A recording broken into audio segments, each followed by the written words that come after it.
Friends, कैसे हैं आप सब। फ्रेंड्स, आज मैं आपके लिए छत्तीसगढ़ी स्वाद वाली चना साग की रेसिपी लेके आई हूँ। इस साग को बेसिकली विंटर में ही बनाया जाता है। ये बहुत ही कम मसालों के साथ इसे बनाया जाता है और स्वाद में उतना ही स्वादिष्ट लगता है। इसे गर्मा गर्म दाल चावल के साथ परोसा जाता है। तो चलिए फ्रेंड्स, बनाना स्टार्ट करते हैं छत्तीसगढ़ी स्वाद वाली चना साग की रेसिपी। छत्तीसगढ़ी स्वाद वाला चना साग बनाने के लिए यहाँ पर मैंने 250 ग्राम चना भाजी लिया हुआ है। इसे मैंने अच्छी तरह से वॉश करके लिया हुआ है। अब इसे हम सबसे पहले कट करेंगे। तो यहाँ पर मैंने एक चॉपर बोर्ड ले लिया है। इस चॉपर बोर्ड में पहले थोड़ा लेंगे और इसे चाकू की सहायता से रफली चॉप कर लेंगे। क्योंकि ये बहुत नरम है तो इसे हम रफली चॉप करके ही यूज़ करेंगे। आप चाहे तो इसे बिना चॉप किए भी आप यूज़ कर सकते हैं। तो यहाँ पर सारे चना साग को मैं इस तरह से चॉप कर लूँगी। तो चना साग चॉप होके रेडी हो गया है। अब इसे हम कुकर में डालेंगे। तो यहाँ पर मैंने कुकर ले लिया हुआ है। इस कुकर में सबसे पहले चना साग को डाल देंगे।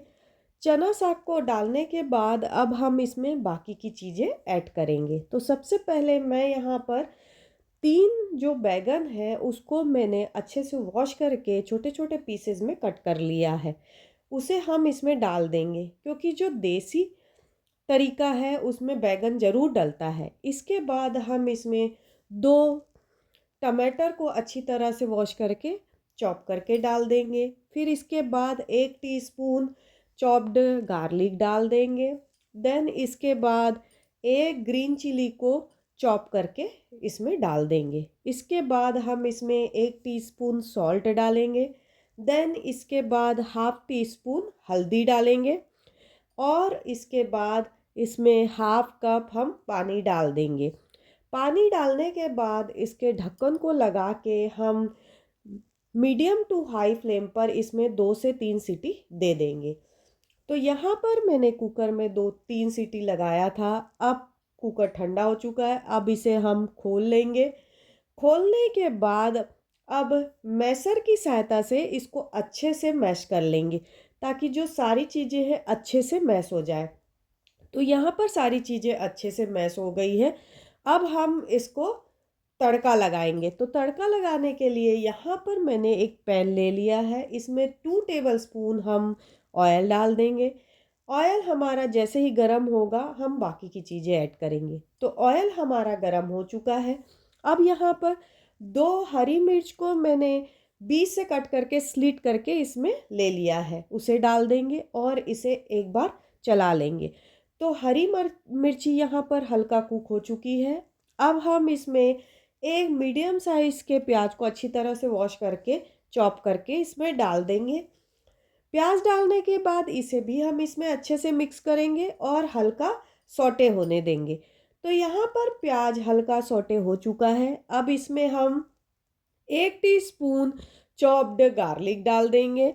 गार्लिक डालने के बाद इसे भी हम इसके साथ अच्छे से मिक्स कर लेंगे और प्याज में सिल्वर कलर आने तक हम इसे कुक करेंगे।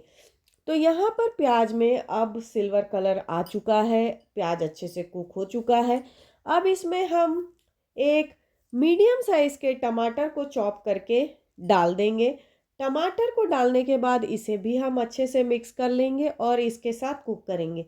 टमाटर में अब हम मसाले डाल देंगे। तो सबसे पहले स्वादानुसार नमक डालेंगे। नमक ऑलरेडी हमने भाजी को सीटी लगाते टाइम डाला था, इसलिए देख के डालिएगा। 1/4 टीस्पून हल्दी पाउडर डाल देंगे। 1 टीस्पून धनिया पाउडर डालेंगे। देन इसके बाद इस सब मसालों को टमाटर के साथ अच्छे से मिक्स करेंगे और इसे जल्दी कुक करने के लिए हम मैशर की सहायता से अच्छे से इसे मैश कर देंगे ताकि जो टमाटर है वो जल्दी कुक हो जाए।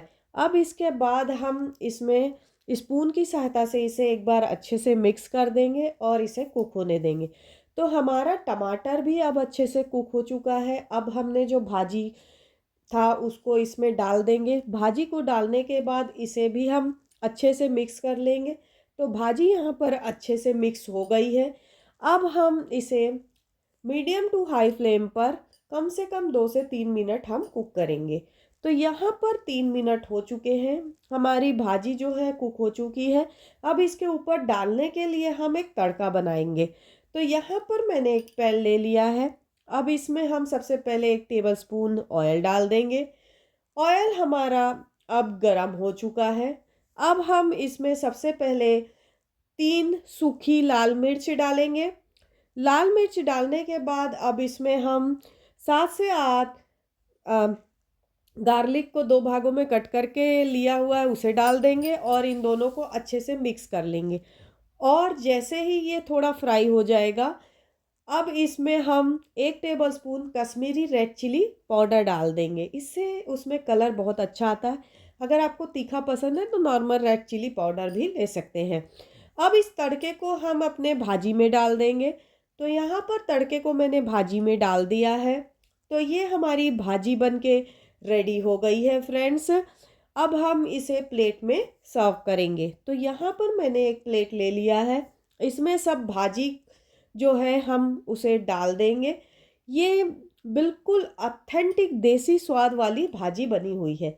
तो फ्रेंड्स, ये हमारी चना भाजी बनके रेडी है।